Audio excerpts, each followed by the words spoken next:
totem, isn't he, in the side, as much as anything, as indeed is Shane Warne.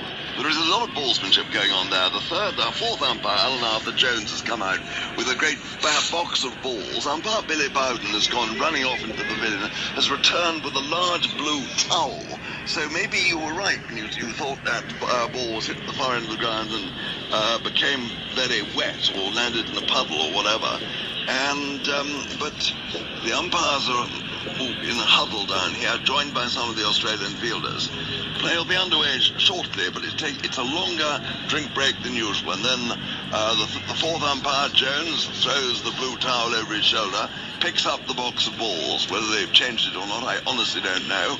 And play will continue. Ponting has got the ball that will be used. It's walking along with umpire Billy Bowden, having a chat to him.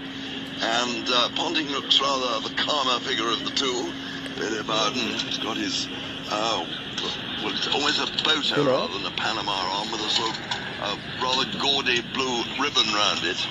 There's nothing particularly modest about Billy Bowden, the umpire, although he is a charming man. England are 60 for no wicket, in case any of you at home really can't believe what you're hearing.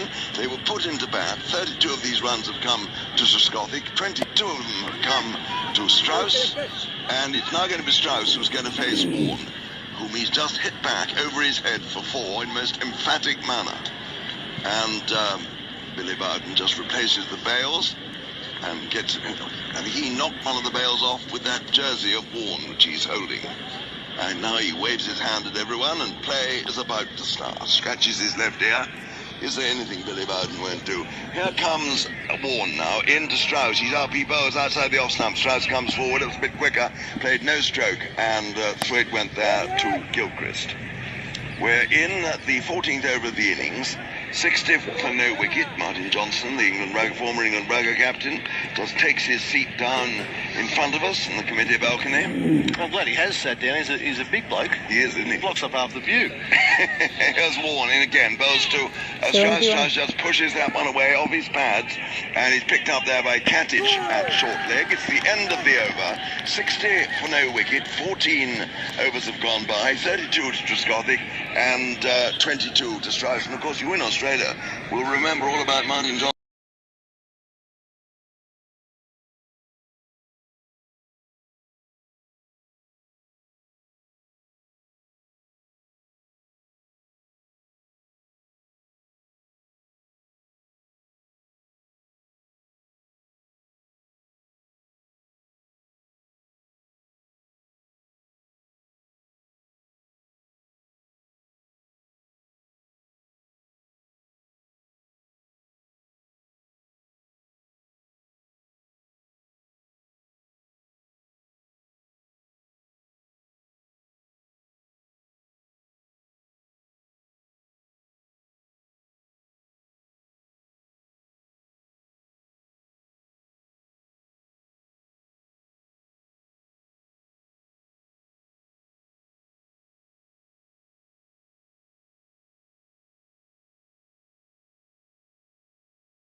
It was a nervous place. It was chaos at times because, don't confuse a commentator that knows every single law and every single ruling. The statistician that sits there next to you becomes the most important person in that comm box. What is a super over? What are the rules of the super over? What happens if the super over is tied? How do they decide this thing? There are various things being shouted at. Who's doing the presentation at the end on the far side of the ground? Are we changing now after 45 minutes of commentary and they go to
Well on England. They won the World Cup. Well done with a field goal in the 79th minute. Well, yes. Well done. Johnny Wilkinson's boot, wasn't it? You've got to win something every decade or so, and I suppose that was it. Another patronising Australian. Lucky you've got a sort of yellow, well, I would call it green cover to my microphone, so I must be a bit careful now. I was going to say, Kasparovich bowls and Trescothick comes forward. Kasparovich picks up on the onside. Well, by a strange twist of fate, we do have the green and gold microphones on. Well, we do, indeed, and there is a light blue one and a red one. Also, we have lots of multicoloured microphones. It's all very exciting. Kasparovich, a big man, was bowled well in English conditions, 2 slips a gully and a short cover. Those are the attacking fielders.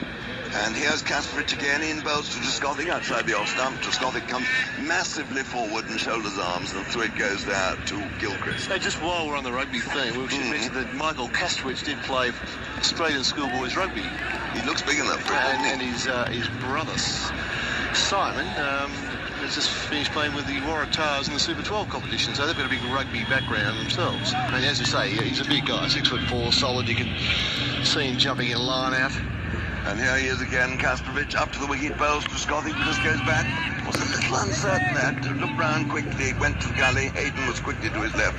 The Waratahs Super 12s, for English listeners, would you be a little bit more explicit about that? Well, that's the equivalent of what Wasps or Saracens or Bath or Northamptonshire or a Super 12 is. It's the top division. Yes, well, South Africa, Australia and New Zealand play in that. It's hardly domestic, I suppose, but it's a level below Test rugby. Kasparovich once more coming in up to the wicket, bowls. Trescothick comes forward, driving down there to mid-off, and Martin fields, and there is no run. 60 for no wicket, England. And it's a little bit cloudier than it was when I was last on the air. And the forecast is not particularly good for this afternoon or this evening, where showers are promised. So Australia will be looking for rain by then. Here comes Kasparovich in, bowls to Trescothick, who it's quite off it, he just plays it back perfectly confidently off the middle of the bat, playing from the crease, and Kasparovich himself picks up. Umpire Curtsey goes down the wicket and hoofs away a little bit of loose stuff with his right foot.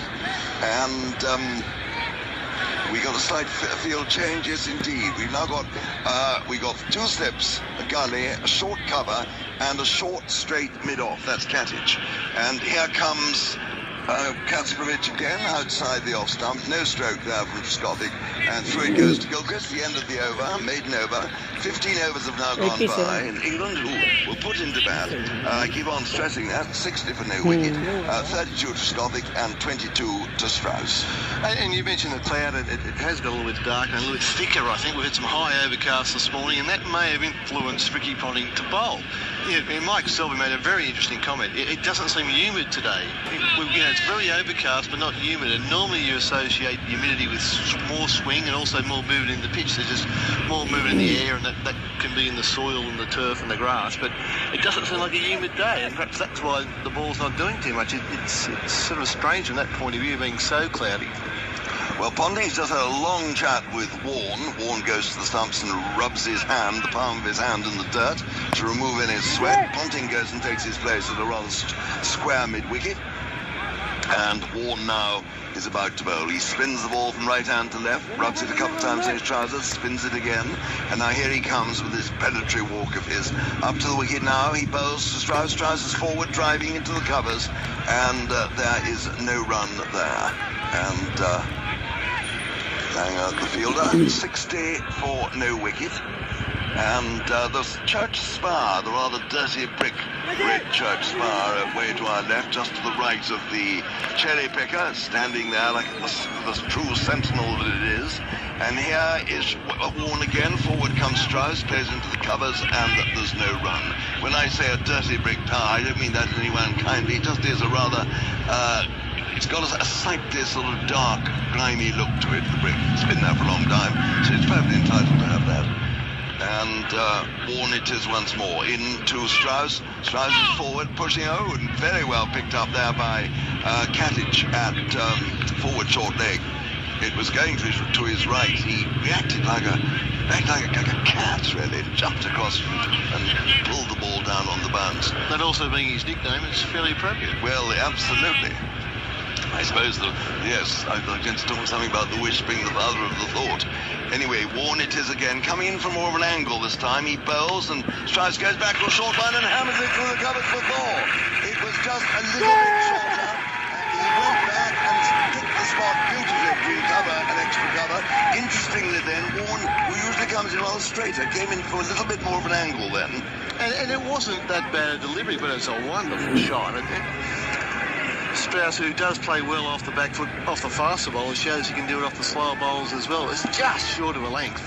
64 for no wicket, Strauss 26, and Warne bowls to him again. And he slog sweeps this one, he goes over the top of Ponting. It's gone away for 4. Billy Bowden goes into the antics. One of those 4 boys over there does the fielding in front of the Eric Hollis stand. And Strauss has gone into the 30s. He's 30 exactly. It's 68 for no wicket. And Strauss has now hit 3 very aggressive 4s off Warne in 2 overs.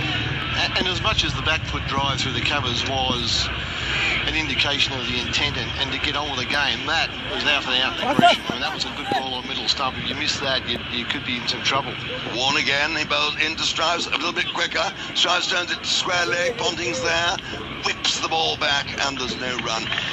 68 for no wicket, 30 to Strauss, 32 to Scotland at the end of the over. The slog sweep, it's become a sort of legitimate stroke.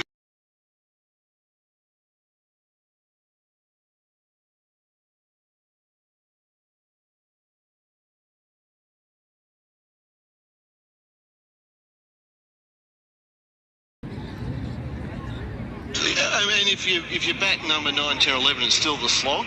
Yes. But if you bat up the top, they call it the slog. So it's got a bit more control to it, I suppose. It's a deliberate shot. And the way Strauss plays, the head's nice and steady. There's nothing wild and woolly about it. It's a really controlled stroke. But as once again, the tail play it, they just still call it a slog over cow corner. But it's very effective against spin bowling, and particularly leg spinners when they're turning into left-handers. It's a good shot. I mean, the aggressive intent is so obviously there from England.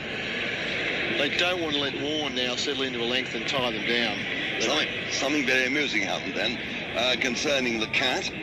And here is Kasparov in, bowls out to Scotty, who just pushes from the crease. Hayden in the gully fields. But Katic had forgotten that he was meant to be fielding it short mid-off then for Kasparov, where he'd been moved in the last over. And he went to square leg, and so Ponting had to clear his throat and say, and point at short mid-off, and he came scuttling across.